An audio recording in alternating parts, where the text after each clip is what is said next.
Correctable mistakes hold back Eagles in loss to Seahawks Seattle. The mood in the Eagles locker room was about as somber as you'd probably expect. It was quiet. Like funeral quiet. For the last few months, the Eagles locker room after games has been a party, music blaring, jokes bouncing around the room. It wasn't that way on this chilly Seattle night. There was nary a smile after the 24-10 loss to the Seahawks. A lot of tiptoeing around.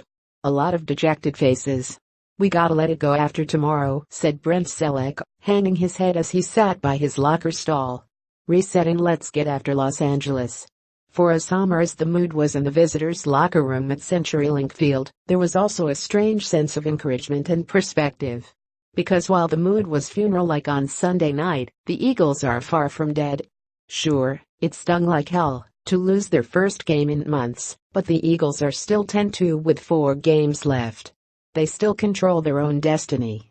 And while they lost to the Seahawks, they didn't necessarily get outplayed. The Eagles made way too many mistakes. Players made sure to give credit to Seattle, but thought they beat themselves more than anything. In a strange way, that's actually encouraging. It's definitely better when it's a self-inflicted thing that you can correct, Jason Kell said. It's not like, in my opinion, still have to go watch the tape, but it wasn't like we were by far the worst team out there. I think we were the more undisciplined team today. And that ended up culminating in putting us in a situation where we couldn't win the game. I think that it's encouraging that as long as we get that fixed, we can beat a team like this, and we should beat a team like this. It's encouraging, but at the end of the day, it's still frustrating. The Eagles committed 7 penalties for 64 yards. While there were questionable calls among them, they still had too many, and in too important of situations. And the Carson Wentz fumble through the end zone was crushing. After the blowout win against the Bears, head coach Doug Peterson warned his team about making mistakes.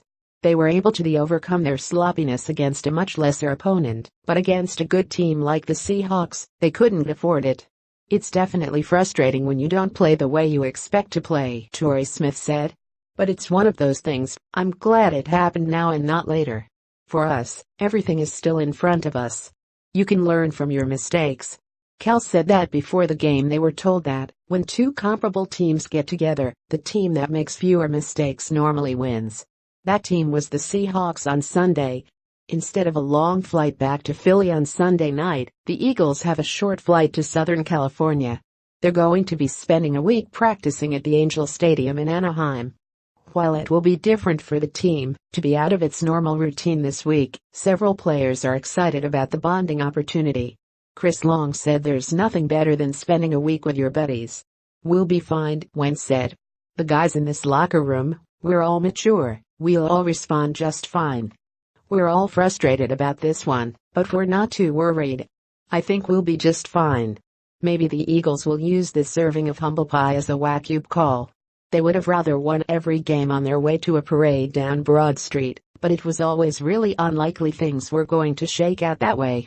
The Eagles, one by one, walked silently out of their temporary locker room on Sunday night as they got ready to leave the cold weather and the frigid performance in Seattle behind for the warmth of Southern California. Smith said the Eagles can afford to give themselves about 1 day to sulk. Then it's back to work. "And the beauty of the whole thing is it's still in our control," Peterson said.